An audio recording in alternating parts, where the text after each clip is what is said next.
Sa ano, lectures natin from contact lens 1 na nag-start tayo sa anterior eye, we will be starting on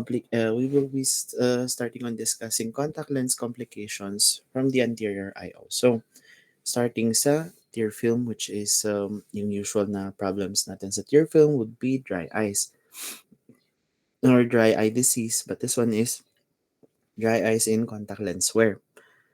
So, again, nasabi or nakita nyo din dun sa quiz kanina that yung definition of dry eyes is a multifactorial disease of the ocular surface characterized by a loss of homeostasis of the tear film and accompanied by ocular symptoms in which tear film instability and hyperosmolarity, ocular surface inflammation and neurosensory abnormalities play important roles. So, in contact lens related dry eyes, this one is divided into two forms.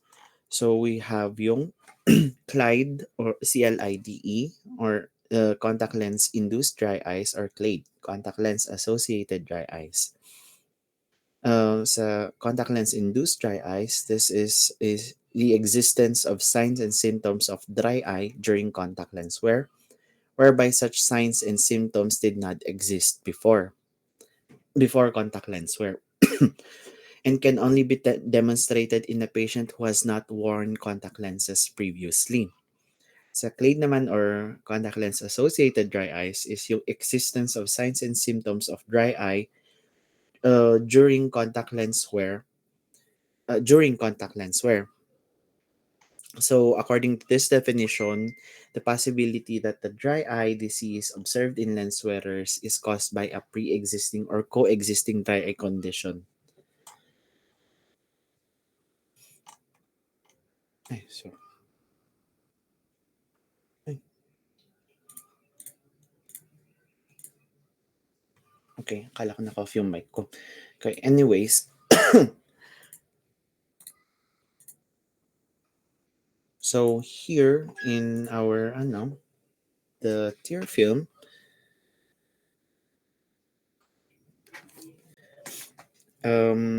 nakita nyo din or ano din natin at ay previously is yung ay dun sa question nyo, yung second question which is yung layers of your tear film. So the tear film is composed of 3 layers which is yung lipid layer, aqueous layer, and yung mucus layer. This would be also yung mucus layer which is yung mucin layer also. Yung aqueous layer which is yung water, lipid layer which is yung oily layer ninyo. So, appreciation of the structure of the tear film in both undisturbed and contact lens wearing eye is confounded by the ongoing uncertainty as to its normal structure. Theoretically, ganito yung layers of yung tear film ninyo. The outermost layer is yung lipid layer, yung middle layer which is yung aqueous layer, and yung pinaka base layer which is your mucus layer, which connects or parang acts as a binding layer or junction and binding layer that holds yung lipid and yung aqueous layer to your epithelial layer of your cornea or yung conjunctiva ninyo. So theoretically that is yung case, pero hindi siya as in proven na the lipid layer will always be at the outer area, the aqueous layer will always be in the middle area, and the mucus layer will always be in the innermost area. But in terms of other complications or other issues and that present dun sa other complications, this one seems to be true naman. Though hindi pa rin siya as in na proven talaga na ganito yung it will always be uniformly na ganito yung yung layers niya. So the tear film serves 6 functions. So these are yung optical, mechanical, lubricating functions, bactericidal, nutritional, and waste removal. In the normal non-lens wearing eye, the tear film serves six functions. Even in a contact lens wearing eye, meron din same din yung functions niya, yung six functions na ito. But they are somehow a little different. So let's start with yung normal non-lens wearing eye. Ay, wait lang. Sorry. Start with the normal non-lens wearing eye. It still has yung six functions. So for yung first functions, yung tear film for optical, the tear film maintains an optically uniform interface between the air and the cornea. So uniform and more transparent na area between the air and the cornea. And of course, usually see tear film also is ano to, one of the substances that can carry and provide oxygen to your um, to the avascular parts of yung eye ninyo. What one is, of course, si cornea ninyo. Next is mechanical. The tear film acts as a vehicle for the continual blink-mediated removal of intrinsic and extrinsic debris and particulate matter that is constantly entering the eye. So, one of the carriers or parang siya ang ano, taga-remove or kumbaga vehicles for other debris that have entered yung surface of your eye. And aside from being a vehicle or taga-remove, this is also a lubricant.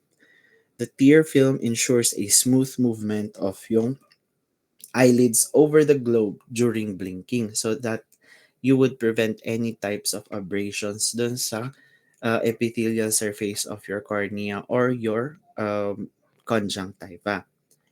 Bactericidal, the tear film contains some amounts of defense mechanisms in the form of proteins, antibodies, phagocytic cells, and other immunodefense mechanisms that prevent ocular infection.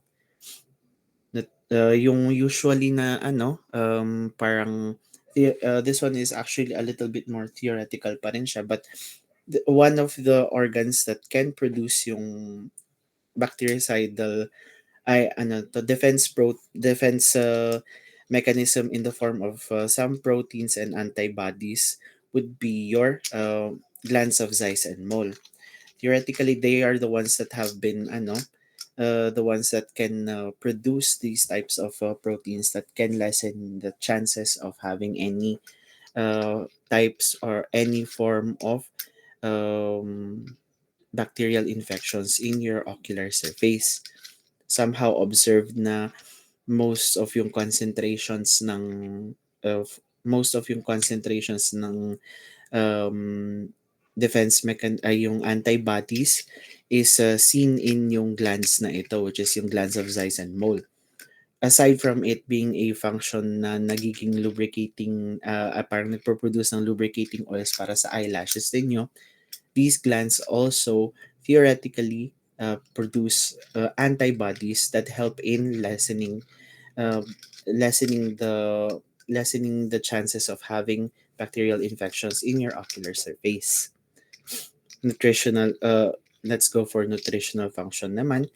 The tear film supplies the corneal epithelium with necessary supplies of oxygen. So same as din sa sinabi ko kanina with the mechanical.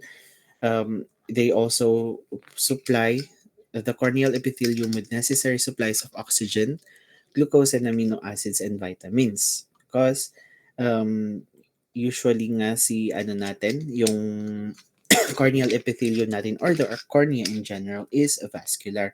So they usually rely on air and your tear film for their sources of oxygen, glucose and amino acids also. This one also yung last one, which is waste removal. The tear film acts as an intermediate reservoir for the removal of byproducts of metabolism from the cornea, such as CO2 and lactate.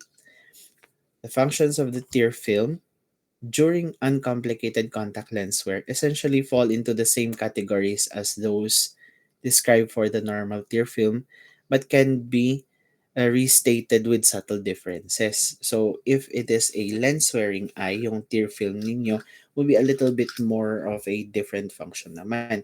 So under optical siya, the tear film maintains an optically uniform interface between air and the anterior surface of the lens. So instead of yung corneal epithelium, they maintain an optically uniform interface between the air and the anterior surface of the lens naman. Dun sa pinaka first natin is kapag sa non-lens wearing eye, it's just between the air and cornea. So next is,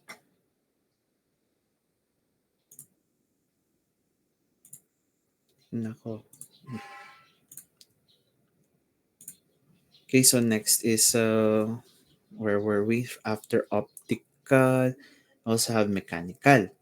So for mechanical naman in a lens wearing eye, the tear film acts as a vehicle for the continual blink mediated removal of intrinsic and extrinsic debris and particulate matter from the front of the lens and from beneath the lens or dun sa back surface ng contact lens ninyo. So hindi lang siya dun sa hindi lang siya sa epithelial surface ng mata. This one will now be from yung front of yung contact lens and more importantly dun sa back surface or beneath the beneath the contact lens. Lubricating function or lubricant function. The tear film ensures a smooth movement of the eyelids over the front surface of the lens and over the globe during blinking. So, hindi lang siya ngayon sa epithelial surface, that will also be over the front surface of the contact lenses and over the globe din also. Bactericidal functions, the tear film contains defense mechanisms in the form, almost the same pa rin naman siya in the forms of proteins, antibodies, phagocytic cells, and other immunodefense mechanisms that prevent ocular infection.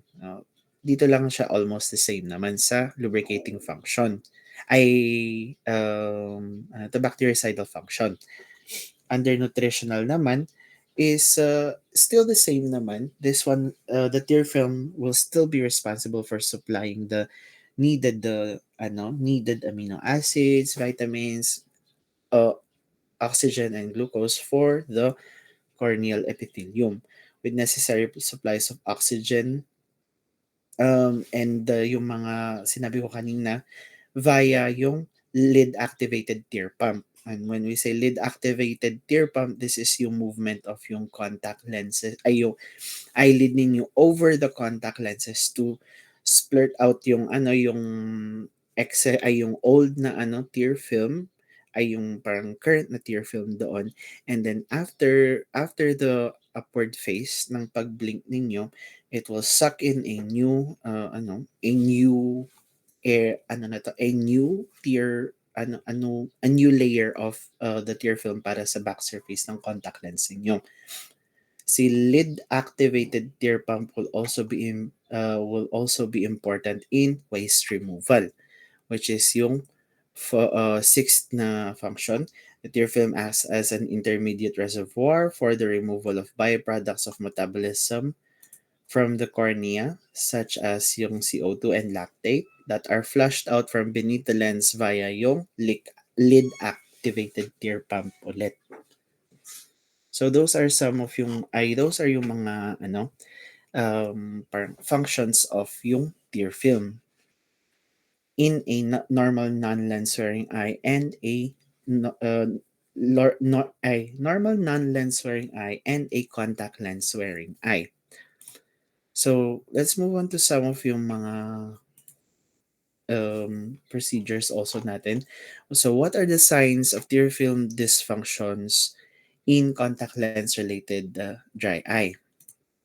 So one of the ano, kasi usually ang contact lens complications are not often felt immediately once it starts. This one is not often felt or reported by your patient. Usually kayo makakakita dito. Unless yung mga contact lens complications are now at an advanced state or more than parang kumbaga more progressing na din siya, only then will the patient be reporting any signs of discomfort.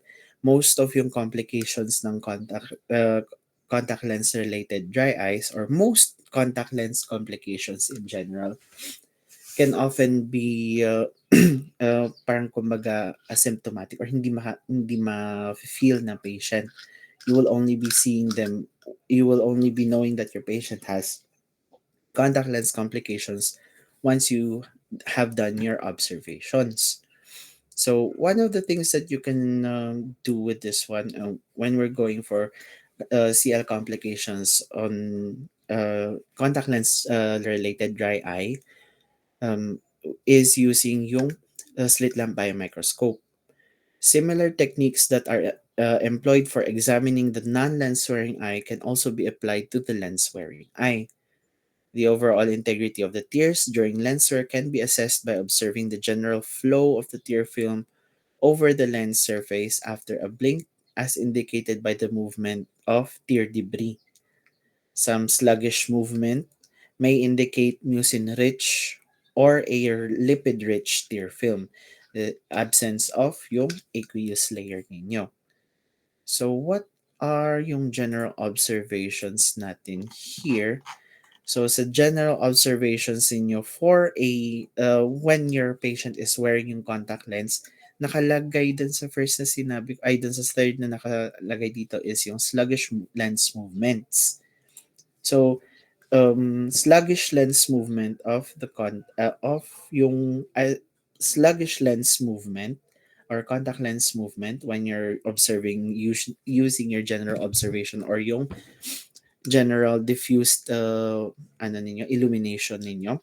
A sluggish movement may indicate that the area is aqueous deficient, mucus rich, or lipid rich na tear film.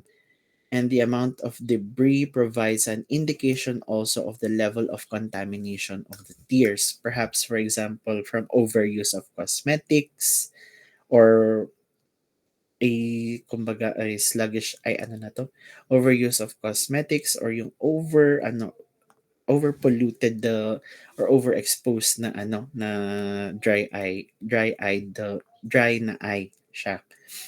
So the perhaps for example from overuse of cosmetics, a sluggish and or contaminated tear film is potentially problematic and could result in increased deposit formation, some intermittent blurred vision, and discomfort. Next, we also have sa one of the other ano natin is when you are going to check for tear volume naman, just in case you have you still have good eye sluggish movement or your patient has been complaining of dry eyes pero contact lens is still a little bit more okay naman siya. Movement is a little bit good. So, let's try to check na lang for yung tear volume ng patient ninyo. So, one of yung other na ano natin na tests, I think you have done this naman siguro for your other subjects, which is yung tear meniscus test.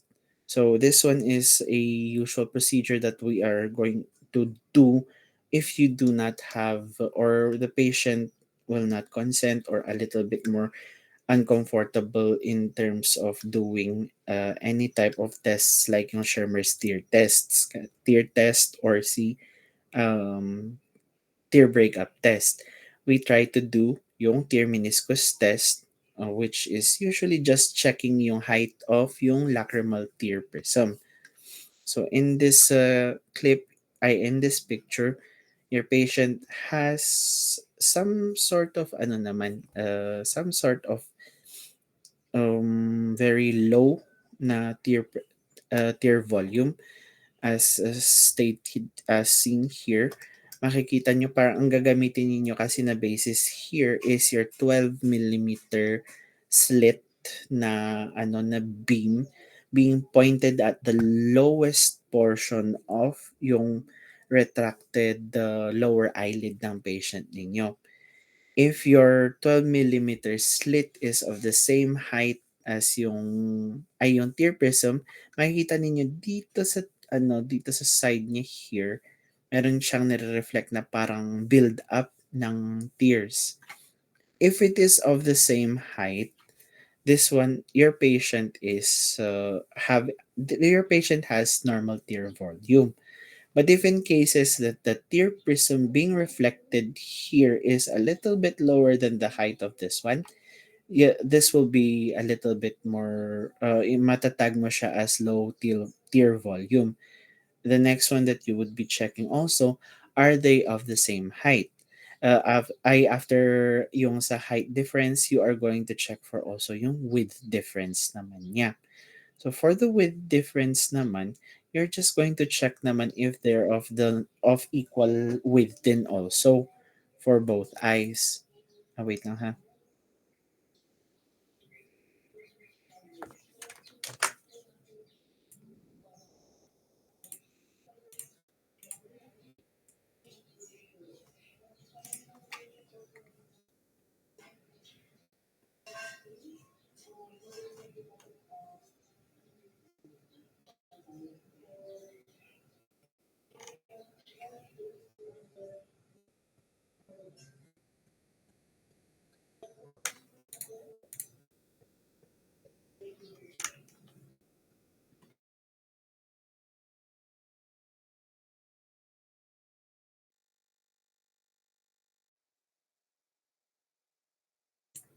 Okay, so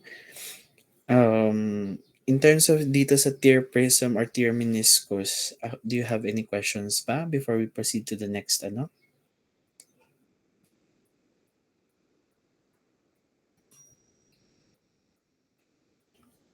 Yung sa width. This one is usually din naman yung widest, parang 12 millimeter beam din ito. Makikita ninyo naman ito sa settings also ng ninyo ng slit lamp ninyo.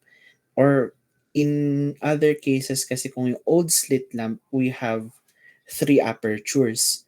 You choose yung number 2 aperture and then you select yung thinnest beam height also, which is around, hindi siya 12 millimeters eh. Yung thinnest beam possible that you can do with your current na slit lamp. Some slit lamps doon kasi I think we already have four slit lamps. Yung other slit lamps doon are naman siya, pre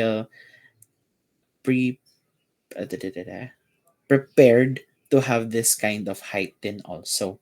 What's important here is that your slit beam width is around 12 millimeters siya.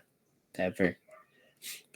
What you can do here is, iset ninyo siya kasi yung three slit lamps have this setting that you can do a 12 millimeter beam height, and then yung thinnest possible na makuha ninyo na width niya. After that, after na-set nyo for 12 millimeter beam height, you set your slit lamp to an angle of 180. Kasi currently, or kumbaga at the start of yung examination or yung slit lamp ninyo, the slit lamp usually starts at the angle of zero. Angle of 90. So, when you are going to go for this one test, you set your slit angle to 180. And always remember to place it on the middle part and the lowest area of yung retracted the lower eyelid ninyo. Okay, so are there any other questions dun sa tear meniscus? For the next few days naman, you can try to you can try to practice this one sa is dun sa polyclinic. Because the polyclinic or yung laboratory schedules ninyo, usually kayo naman ang Thursday and Friday. So, you can make use of those times na wala kayong pasyente to practice. Kasi once nag-start tayo ng patient assessment, nag-start din yung other subjects ninyo ng patient assessment, the polyclinic will be a little bit more busy talaga siya. Okay? So, another way to check for reduced tear volume or tear volume of your patient, which has you have done this, I think, on some of your subjects. I think di ba ginawa ninyo din ito sa akin sa pharmacology? This one is yung um, Schirmer's test. So, measuring your patient's tear film using a little bit of a more invasive na test is yung Schirmer's tear test, which involves you placing a filter paper, a small tip of yung filter paper onto your patient's ocular surface onto the side. So in this picture, we've shown that your patient is looking up and nakalagay si paper strip on yung edge sa edge niya. Another way that we can utilize this one kasi most of the time some patients get irritated when we do this kind of procedure. So, we often go for yung procedure na naka-close ang mata ng pasyente ninyo. So, pero what's important here is that you always place your um, tear strips or yung Schirmer's tear strips dito sa edge or dun to the temporal side. Kasi if you place it on the center, this will most likely do a false positive. Kasi most of yung tears ng patient ninyo often pull up onto the lowest portion of your of your of the patient's eye or eyelid. So ang gusto kasi natin na makuha here is yung usual tear volume that has been dispersed into yung ocular surface. We're not getting yung total na tears that have been accumulated dito sa ocular surface niya. And sometimes kapag first time ng patient or severely dry din ng patient or the patient has epiphora, this will most likely give you a hard time reading kung anong type of dry eyes yung patient ninyo if you have it placed on yung center ng lower eyelid niya.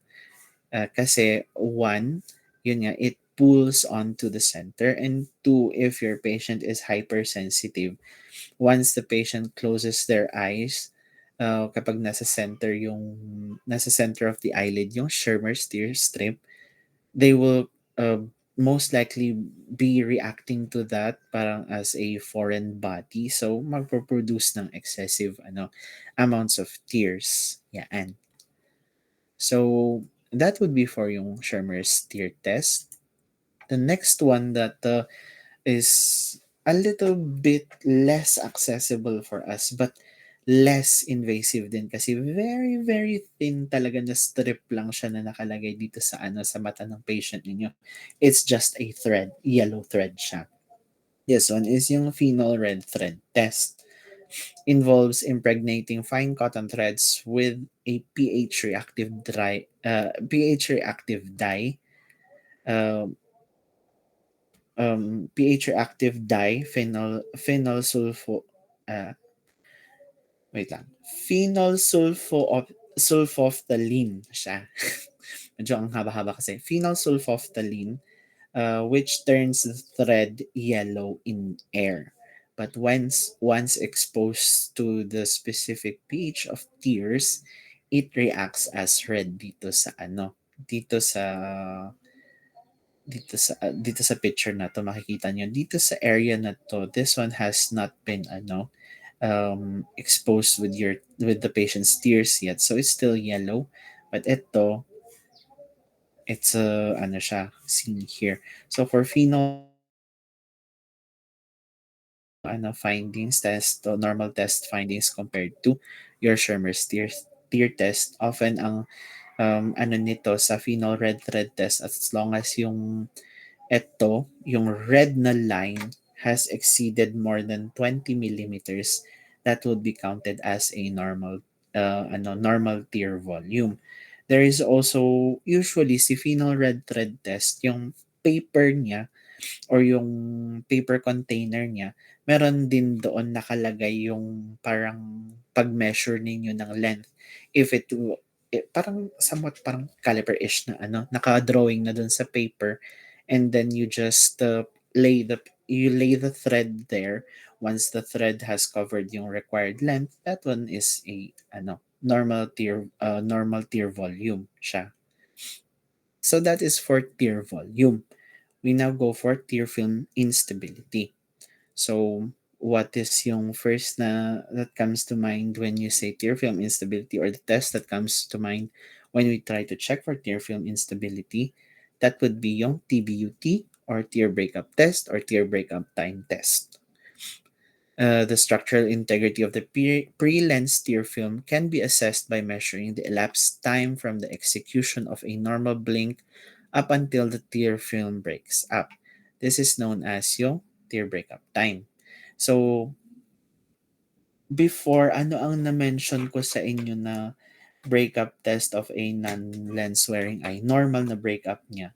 Was it 10 seconds ba? Ang nasabi ko nung last time?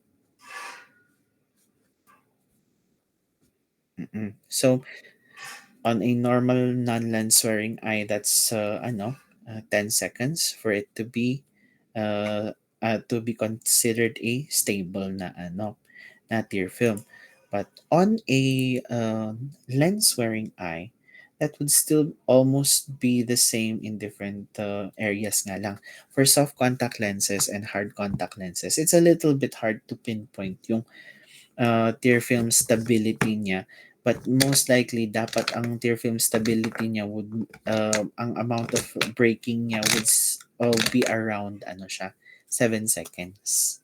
That would be tagged as normal pa rin siya. But if the patient's contact lens is a little bit more hydrophilic na lenses, that would somehow sometimes cause a different that will somehow display a different different result din from time to time. So you have to remember kung anong lens material ang suot ng patient ninyo before you assess yung tear film stability niya. So ocular surface staining, one of yung ocular surface stainings natin, kasi first na pinakita ko kanina, which is yung fluorescein dye. Another one here is another dye that we have discussed previously also. Did you do this type of dye also, Diana, sa pharma ninyo? Yes, Lissamine green. Lissamine green, and of course yung rose bengal. Although hindi masyadong suggested ang rose bengal due to some people having allergic reaction to the more natural na type ng dye na yun. So we go for Lissamine green, a more synthetic and safe na dye staining agent to check for ocular surface scarring. So tissue disruption to the surface of the cornea and conjunctiva can occur during contact lens wear as a consequence of disruption of the tear layer. This can be readily detected by instilling fluorescein. It can and observing the eye in cobalt blue light on a slit lamp microscope. For advanced staining agents, we use fluorescein. For some surface stains that do not require cobalt blue filter, we just use yung lissamine green, or in some cases we use rose bengal if hindi accessible si lissamine green. Okay, next would be one of yung other complications na nakikita din natin would be yung lens deposits. Numerous factors, many of which are interactive, are involved in the formation of deposits in the front or back surface of contact lenses. These factors include yung modality, yung frequency ng pag-replace ng patient ninyo ng contact lenses nila. Are they following the replacement frequency schedule, or are they not following it? Are they extending it to a point na hindi siya dapat in-extend ay to the minimum or maximum required amount of days to extend yung type of material na ito, or one of those reasons also for lens deposits is yung bulk chemical compositions of the lens material. Anong type of anong compositions ng lens material na ay yung contact lens, chemical compositions ng contact lens na gamit ni patient. Yung water content also ng contact lens also matters. Yung physiochemical nature of the lens surface, or yung ionicity niya. Is it positively charged or negatively charged siya? So, one of yung another one also is yung chemical compositions. Aside from the lens, we also have yung chemical compositions of yung lens maintenance solutions. Yung adequacy of lens maintenance and procedures ng patient. So, this one is usually yung measurement ng patient compliance ninyo. Hand contamination also. Due to this would be from the examiner or from the wearer itself. Intrinsic properties also of the tears of the patients, kasi one of yung some there are some um to compositions of or kumbaga, is it a normal composition ba at the moment yung properties ng tears ng patient ninyo, or are there any extra amounts of proteins or an extra amount of concentrations of a different extra amount of concentrations of proteins ba dun sa sa tear film ng patient niyo, or sa tears ng patient niyo in general.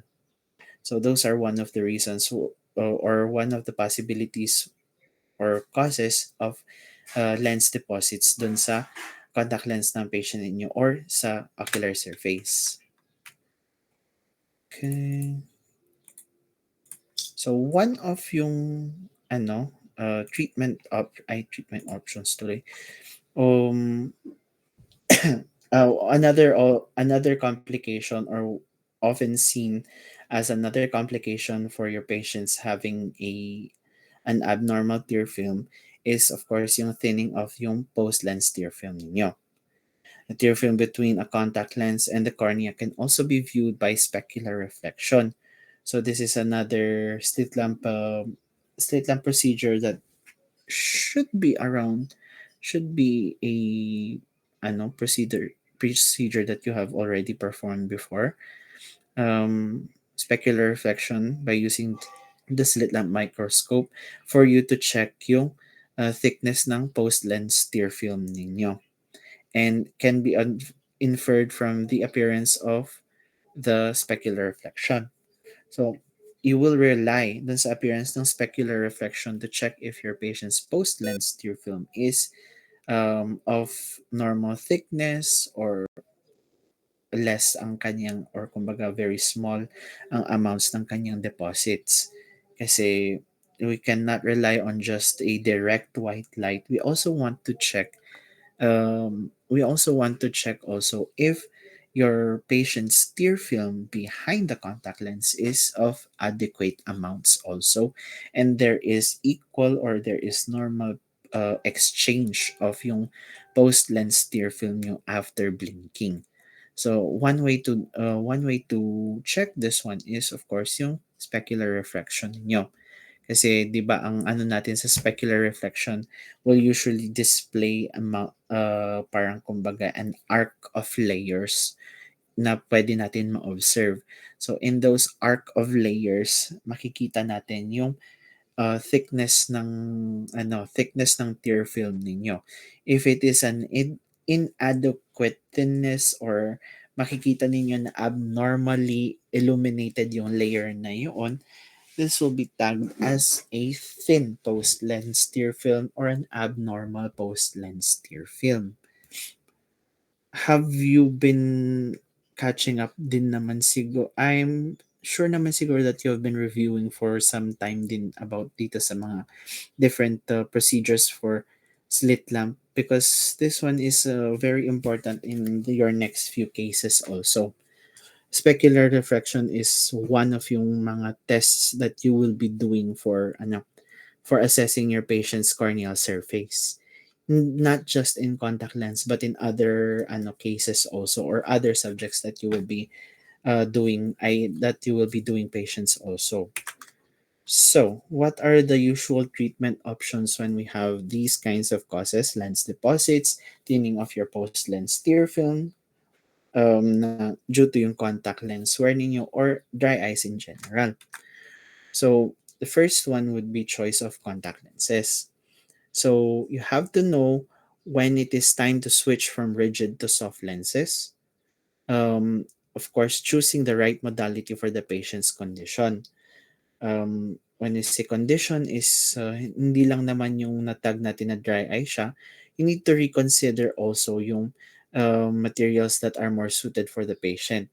So when we say what is more suited for them, is your patient a parang constant wearer ba or occasional wearer ng contact lens, and kung gusto niya naman, kung okay constant wearer siya, we can go for extended wears naman para at least medyo makatipid nga lang siya.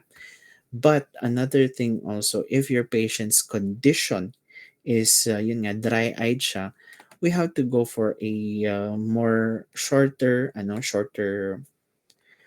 lens wear schedule, because we have to go for some contact lenses or contact lens material that contains more water. And usually, the longer the lifespan of your contact lenses, most of the time, the water content will be lower. And usually, hindi lang naman water content ang tinitignan natin. We also have to check for your contact lenses decay value, or yung amount of oxygen transmissibility niya or permeability niya. So it will not always be about yung water content. You have to go, both of them go hand in hand, oxygen transmissibility or permeability, and of course yung water content niya. So if your patient is dry-eyed, most and in occasional wearer who wants to be a little bit more on the side of saving up for, or kumbaga on the cheaper, opting for cheaper options, we go for monthly disposables that have a higher, at least a higher oxygen transmissibility and higher water content. But if your patient is severely dry, we have no choice but to give your patient some daily disposables, or any another contact lens that is parang a little bit more common is yung 2-week disposables, or iisa lang naman na brand siya, which is yung AccuView Oasis. 2-week disposables, and if hindi pa rin okay ang 2-week disposables sa kanya, then we go for hydrogel lenses, which is yung daily disposables ninyo. But another na nga lang, if ever that your patient is from soft lenses and still dry eye si patient ninyo, we then go for RGP lenses, because RGP, or rigid, and yung contact lenses yung GP lenses ninyo are hard, yes, but they are more gas permeable. So baka ang isa kasing reason ng patient ninyo is gas permeability. And the advantage of rigid lenses from soft lenses is its diameter. Rigid lenses usually cover only a portion of your cornea. So mas less yung restriction ng tear film transfer kapag rigid lenses, considering that your rigid lenses is of an optimal fit for your patient. Ang difference niya tapos si soft lenses natin, usually yung diameter niya exceeds yung limbal margins ninyo, covering the whole corneal surface. Kaya siya nagkakaroon ng restricted supply of oxygen and water. Especially if your patient's contact lenses or contact lens base curve does not fit yung minimum requirements also ng ocular surface ng patient ninyo. So another treatment option is of course choice of contact lens solution. Currently available lens care solutions incorporate different wetting agents such as a surfactant or ocular demulcent. The most common surfactants found in lens care solution consist of two distinct groups, yung poloxamines, sold under the trade name Tetronic, and poloxamers, sold under the trade name Pluronic. So, poloxamines are usually, or yung Tetronic solutions, yun na yung nandito sa market natin as which is seen or commonly seen in our green bottles, si OptiFree Pure Moist, and of course yung BioTrue. Si Pluronic naman is a different different material ay different a different chemical which is unfortunately I think hindi pa available at in our country, but most of the time naman ang very common na na market even in other countries is solutions containing tetronic. Another one is of course yung choice of lens care another choice of lens care solution is si hydrogen peroxide solution, which usually cleans talaga, thoroughly cleans yung surfaces ng contact lens ninyo. For hydrogen peroxide solution with a buffering container or yung neutralizing container ninyo. This one is safe for soft lenses and hard lenses, which usually often softens yung hard debris, and then through the action ng pagbubble ng contact lens solution or yung hydrogen peroxide with yung neutralizing agent din doon sa baba, will then be parang somewhat of a washing machine na siya para at least magtanggal thoroughly yung hardened deposits dun sa contact lens. There is another type of lens care solution that is usually only used in rigid lenses, that is yung si Menicon Progent. Menicon Progent is a type of solution naman that can be used only for rigid lenses. Contrary hindi siya compared dito sa AOSEP na hydrogen peroxide yung solution niya. Most likely kasi si Progent is, let's say na almost the same siya as bleach yung solution niya, but can be neutralized at a shorter time compared to hydrogen peroxide solutions. Si hydrogen peroxide solution or yung lens care solution na ito si AOSEP will require you to soak your contact lenses for a minimum amount of 6 hours, or to a more suggested amount of overnight na more than 6 hours to 8 hours ganyan. Pero you're not supposed to soak it to a very long time na parang more than 12 hours siya nakasoak, kasi sometimes there are some materials that can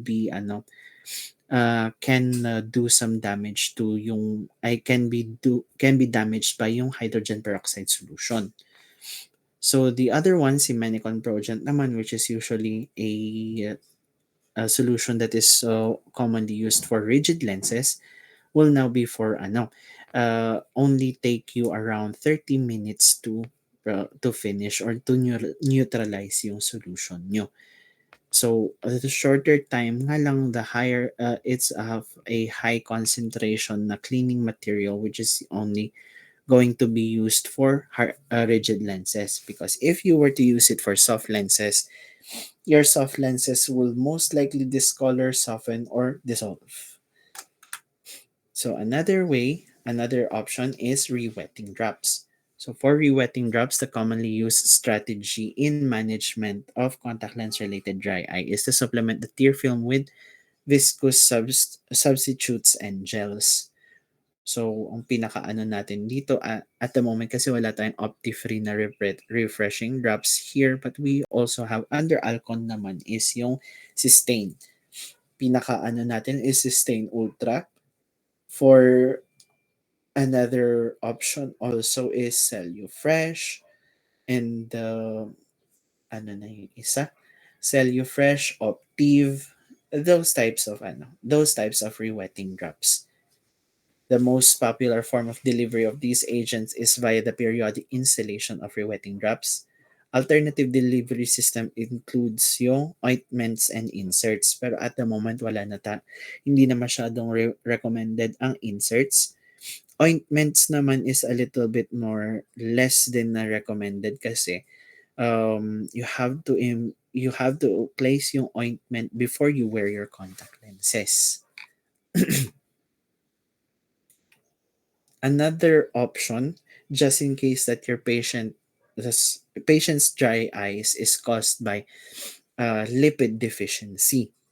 Kasi there is another complication for lipid deficiency, which is yung meibomian gland dysfunction or MGD. So one of the longer na period nga lang ito, which is you taking omega-3 and omega-6 fatty acids. This is through capsules naman or a change in diet or an inclusion in your diet. These fatty acids have been demonstrated to alleviate the signs and symptoms of dryness associated with contact lens wear, but this one is usually over a 6-month period naman siya. So a very long process, but a better option din if you have problems with your lipid function. And yung management ninyo for eye drops to lessen MGD is somehow not yet working, then you can try to update or you try to add this or to change your diet to include omega-3 and omega-6 fatty acids. This one naman is one of yung kumbaga slightly used na options is si azithromycin. As we have discussed din before sa ocular pharmacology natin, some of the medications to alleviate or to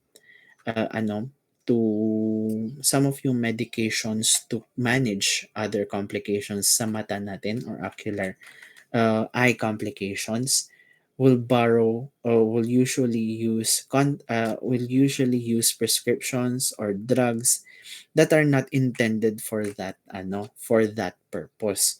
Usually we only rely on yung side effects ng drugs to manage yung ocular complications natin. In this case, si azithromycin is a macrolide antibiotic. So an antibiotic siya. But this one can help in lessening yung inflammation in your eyes, so that if your dry eyes is usually due to inflammatory causes, azithromycin can be an option for you. But this one, si azithromycin, is of course an antibiotic. So it is usually prescribed by your doctor, and of course with much considerations before even going to this type of management.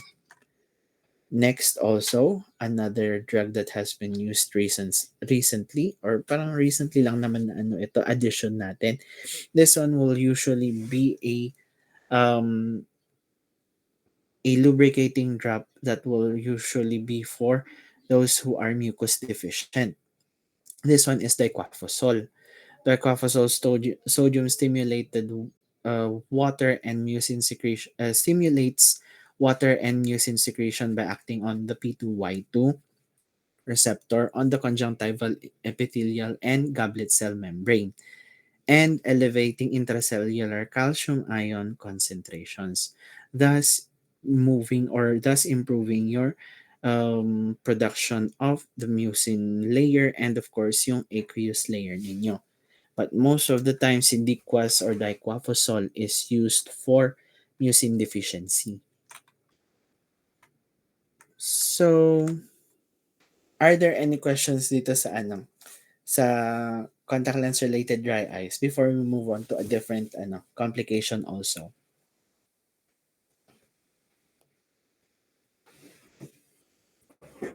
Okay, if there are no questions, I'll just just give me 3 minutes to uh, ano lang ito, may ayasin lang.